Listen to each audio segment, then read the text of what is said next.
Depois do título da Libertadores, já dá pra dizer que o Palmeiras é o maior brasileiro dos últimos 5 anos? No vídeo de hoje do canal do Nicola a gente discute essa história. Quero falar sobre como é que fica a classificação para G7 e G8 do brasileiro com o título alviverde. Vou falar ainda sobre Marcelinho Carioca, que vai ter de pagar uma aposta andando pelado na Avenida Paulista. As últimas sobre o Brasileirão, que vive um domingo extremamente decisivo. Para completar, ainda te falo sobre Messi. O jornal espanhol assegura que o Barcelona está à beira da falência por causa dos números absurdos do contrato com o Messi. Eu vou trazer todos eles para vocês e ainda tem informações sobre a lista de reforços do Cruzeiro para 2021.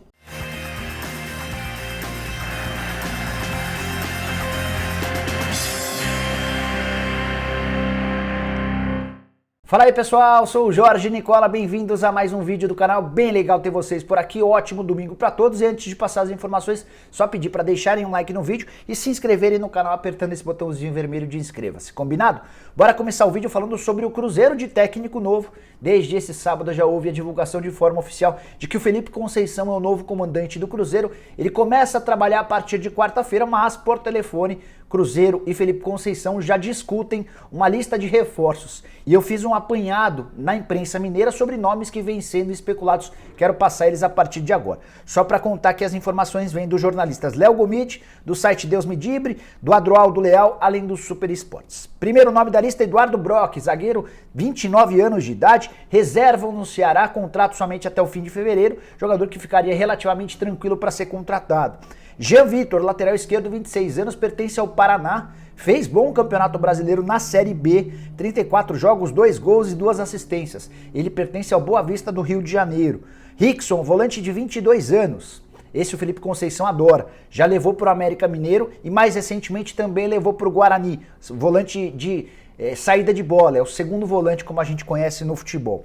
Outra opção levantada, Morato, atacante de 28 anos de idade, já passou pelo São Paulo, está no Red Bull Bragantino.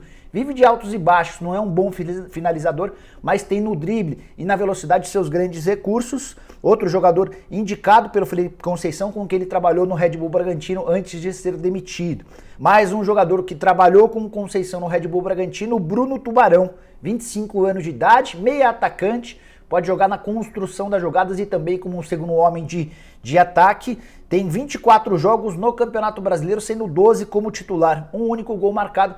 Esse me parece o nome mais difícil de toda a lista, porque embora o Tubarão não tenha conseguido ser titular ao longo de toda a temporada, é um cara bastante utilizado. Não acho que o Red Bull Bragantino facilitaria a negociação dele. De qualquer maneira, já são os primeiros nomes de uma lista de reforços que o Cruzeiro vai precisar, porque o atual elenco tem uma série de carências, não foi capaz de garantir o acesso para a Série A. Bora falar agora sobre Lionel Messi, repercutindo uma informação do jornal El Mundo desse domingo, que tem repercutido nos 4 cantos do planeta. O jornal deixa bem claro, ele apresenta todos os números do atual contrato do Messi, firmado em 2017, em novembro de 2017. E os números são de fato assustadores. E o jornal faz a comparação ou faz a leitura de que foi graças a esse contrato que o Barcelona começou seu processo de falência. O Barça, infelizmente, é um dos clubes mais endividados do mundo. O jornal El Mundo revela que esse contrato, de novembro de 2017 a junho desse ano, pode garantir um total ao Messi de 555 milhões de euros. Vou repetir. Por esse contrato, o Messi pode faturar até 555 milhões de euros, uma coisa básica de 3 bilhões e 600 milhões de reais. O salário máximo a que o Messi pode ter direito em uma temporada é de 138 milhões de euros. Trazendo para a nossa moeda, ele pode faturar 914 milhões de reais por ano. Valor bruto, com os descontos, esse valor chega a mais ou menos 496 milhões de reais. Então o Messi pode faturar até 500 milhões de reais livres de impostos, somente para ele, por temporada.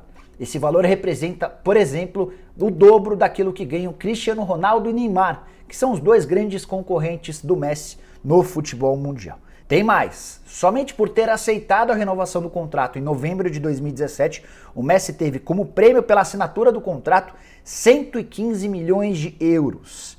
E ainda tem uma cláusula de 77,9 milhões de euros que fala num contrato de fidelidade. Esse contrato é tão bem amarrado pro Messi que permitia a ele durante toda a vigência, desde que informasse com um ano de antecedência, que ele deixaria o clube e o Barcelona não teria direito a nenhum centavo. Então só para você entender, o contrato total pode render 3 bilhões e 600 milhões ao Messi e ele poderia a qualquer momento comunicar, ó, a partir da próxima temporada não quero mais ficar, e o Barcelona seria obrigado a liberá-lo absolutamente de graça. O contrato está acabando, termina na metade desse ano e ao que tudo indica, o Messi não ficará. A divulgação dessas cifras só vai contribuir ainda mais para que o Messi não fique. O Barcelona, que inclusive há pouco tweetou afirmando não ter sido o responsável pelo vazamento das notícias, dessa notícia no caso, né? Ele não contestou a veracidade das informações. A única coisa que o Barcelona quis dizer é que não foi ele o responsável por vazar o jornal El Mundo detalhes desse contrato. O que só corrobora com a situação extremamente delicada de Messi vivendo seus últimos dias de contrato. Para arrematar, preciso te contar que o Messi ainda tem estipulados uma série de prêmios em contrato. Por exemplo, se ele atuar por 60% das partidas no ano, ele ganha um bônus. Classificação do time à Champions League, outro bônus. Vaga nas oitavas, bônus. Quartas, bônus. Semifinal, bônus. E final, também na Liga dos Campeões, um bônus. Se ele for eleito o melhor do mundo, mais dinheiro. Títulos. Todos os títulos possíveis do Barcelona rendem ao Messi dinheiro. Por exemplo, o título da Champions League. Cada conquista da Champions League rende a ele 4 milhões de euros ou mais ou menos 26 milhões de reais. Desde que foi assinado esse contrato, o Messi já teve direito a 3,3 bilhões de reais, ou seja, ele só perdeu até agora 300 milhões de reais, só para você ver como o Messi conseguiu alcançar basicamente todas as metas estipuladas no contrato. E para arrematar de vez, quero te falar sobre a crise financeira do Barça.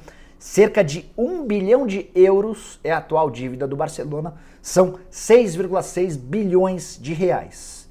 E a partir da leitura dessa matéria, tem muita gente entendendo que o grande causador dessa performance horrorosa no aspecto financeiro é o Messi. Embora os números assustem, eu não acho que o Messi pode ser sinônimo de prejuízo para o Barcelona, afinal de contas não fosse por ele e o Barça certamente não teria metade, um quarto, um quinto dos títulos dos últimos tempos. Mas deixe o seu comentário nos espaços aqui embaixo, o que você achou sobre todas essas cifras? Bora falar agora sobre o Campeonato Brasileiro. São 7 jogos marcados por esse domingo, uma enorme concentração, até porque não tivemos jogos no sábado em respeito à final da Libertadores da América. E desses 7 jogos, 4 são absolutamente decisivos para os dois times. Queria falar um pouquinho sobre cada um desses jogos, começando por Vasco e Bahia, que se enfrentam a partir das 4 da tarde em São Januário. Por que o jogo é decisivo? Porque Vasco e Bahia lutam contra o rebaixamento. O Vasco aparece com 36 pontos, é o 14º colocado, o Bahia é o 16º colocado com 35. Ambos bastante ameaçados do rebaixamento. Se o Vasco vence, abre 4 pontos em relação ao Bahia, mas se perde em casa para o Bahia, vem um adversário direto ultrapassando e ainda perde dentro de casa. No mesmo horário, outro jogo extremamente importante, São Paulo e Atlético Goianiense. Atlético Goianiense e São Paulo para respeitar a ordem do mandante. O jogo está marcado para Goiânia. É a última chance do São Paulo responder se quiser brigar pelo título do Campeonato Brasileiro. São 6 tropeços seguidos, um na Copa do Brasil, eliminação para o Grêmio, e 5 no Brasileiro. Dos últimos 15 pontos possíveis disputados pelo Tricolor no Brasileirão, São Paulo fez apenas 2. São 2 empates e 3 derrotas nessa sequência. A diferença para o Internacional já é de 4 pontos. São Paulo, que já é o 3º colocado, empatando ou perdendo para o bom time do Atlético Goianiense, dá adeus a briga pelo título de vez e ainda vai ver a sua classificação para a Libertadores via G4 ameaçada. Às 6h15, não, um pouquinho antes, às 5 da tarde, Atlético Mineiro e Fortaleza. 2 times nos extremos, né?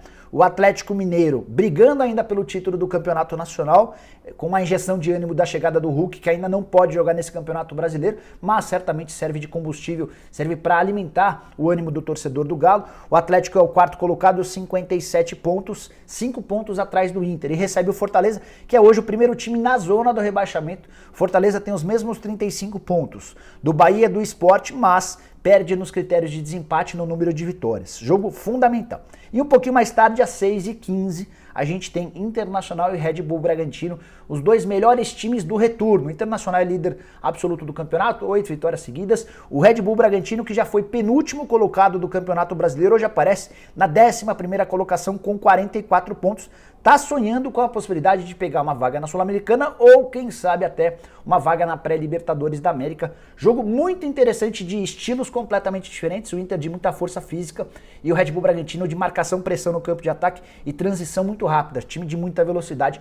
Tô bem curioso para saber o que vai dar nesse jogo a partir das 6h15. Aí, nessa segunda-feira, a gente ainda tem o Flamengo entrando em campo contra o Sport. Na terça-feira, Palmeiras e Botafogo, mas depois a gente repercute jogos de outros dias. Bora falar agora sobre o Palmeiras, começando com essa discussão se o Verdão é o maior clube brasileiro dos últimos 5 anos. Por que eu digo isso? Porque desde 2015 o Palmeiras conquistou um campeonato da Copa do Brasil, 2 campeonatos brasileiros, 1 campeonato paulista e agora tem também a Libertadores da América. Palmeiras e Flamengo têm rivalizado pelo menos no aspecto financeiro sobre a supremacia do futebol nacional. O Flamengo, nesse mesmo período de 5 anos, conquistou um brasileiro, um a menos que o Palmeiras, uma Libertadores igual. 3 estaduais, são 2 estaduais a mais do que o Palmeiras, mas nenhuma Copa do Brasil. E ainda levou a Recopa e a Supercopa. Por que eu acho que dá para considerar o Palmeiras o maior brasileiro dos últimos 5 anos? Porque eu acho que os títulos do Palmeiras são mais relevantes. Ele tem uma Copa do Brasil e um brasileiro a mais, em troca de 2 estaduais a mais para o Flamengo e a Recopa e a Supercopa, que são torneios, para mim, um pouco menores. De qualquer maneira, é uma disputa que segue aberta. É o Flamengo que decepcionou nessa temporada, tivesse vencido, por exemplo, a Libertadores da América, emplacaria o bicampeonato da Libertadores nos últimos 5 anos e estaria à frente do Palmeiras. Verdão que começa a sua reconstrução para todos esses títulos a partir do Paulo Nobre em 2014.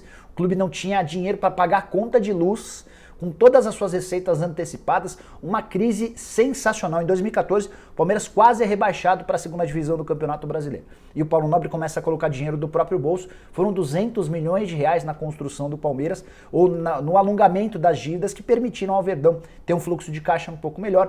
Veio no momento seguinte a Leila Pereira, colocando bastante dinheiro com a Crefisa e com a Faculdade das Américas, e o Maurício Gagliotti só deu sequência a tudo que havia sido plantado pelo Paulo Nobre. Só destacar que esse título da Libertadores teve o Abel Ferreira como peça fundamental e o Abel repercutiu demais na imprensa portuguesa. 3 capas de jornal destacaram o feito conquistado por ele. Um deles fala Abel o Conquistador, o outro fala Abel iguala a Jesus e ainda tem um terceiro se referindo a Portugal, a Copa é lusa. Por fim, cheguei a te prometer agora há pouco falar como é que ficaria a partir desse título do Palmeiras. Com a conquista da Libertadores, o Verdão está classificado para disputar a Recopa Sul-Americana. Vai enfrentar o Defensa e Justiça, que foi campeão da Sul-Americana. Posso que você tinha esquecido da Recopa, certo? Pois bem, com o título da Libertadores, o Palmeiras também aumentou em uma vaga o G6 do Brasileirão, que passou a ser G7. Os 7 primeiros classificados do Brasileirão estarão na Libertadores da América da próxima temporada. Se o Palmeiras também vencer a Copa do Brasil, ele enfrenta o Grêmio em fevereiro, a gente passa a ter um G8. Isso é óbvio se o Palmeiras estiver entre os primeiros colocados do Campeonato Brasileiro, como está nesse momento.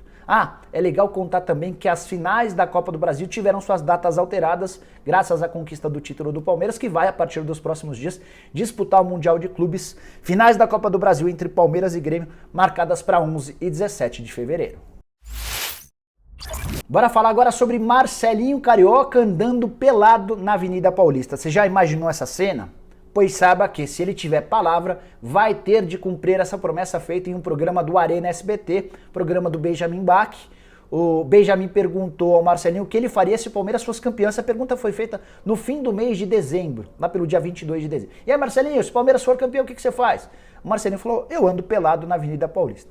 O Benjamin falou, pera, como é que é? Ele repetiu. O Benjamin pediu para que ele dissesse de novo e o Marcelinho respondeu por umas 3 vezes, assegurando que andaria pelado na Avenida Paulista se o Palmeiras fosse campeão.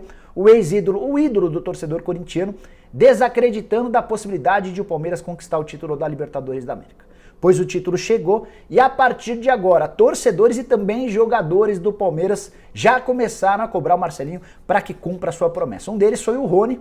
Um dos principais jogadores do Palmeiras nessa Libertadores da América foi dele, por exemplo, a assistência para o gol do Breno Lopes. Já havia marcado 5 gols ao longo da competição e foi aquele que mais vezes foi eleito o melhor jogador em campo. Rony disse o seguinte, abre aspas, só tem uma coisa a dizer, anote aí, vai ter gente que vai andar nu na Avenida Paulista. Depois ele completa, aqui tem história, então aqueles que torcem contra eu só lamento. Eu falei pra minha família, vou calar a boca de todo mundo. Tá aí, fecha aspas. De fato, calou. Rony foi fundamental, contratação e investimento alto feito pelo Palmeiras. O início muito ruim, especialmente com o Vanderlei Luxemburgo. Mas desde a chegada primeiro do Cebola, do auxiliar técnico, e depois do Abel Ferreira, o Rony se reencontrou e foi peça fundamental nessa conquista. Bom, pessoal, eram essas as informações que eu queria dividir com vocês no vídeo de hoje do canal do Nicola. Espero que vocês tenham curtido o vídeo. Deixem um like por aqui. Quem ainda não se inscreveu no canal do Nicola, aperta esse botãozinho vermelho de inscreva-se. Combinado? Bem legal ter vocês por aqui. E eu volto assim que surgirem mais notícias. Ah, hoje tem live, hein? Ao longo do dia te aviso, te informo direitinho o horário em que a gente vai fazer essa live. Beleza? Abraço, tchau, tchau!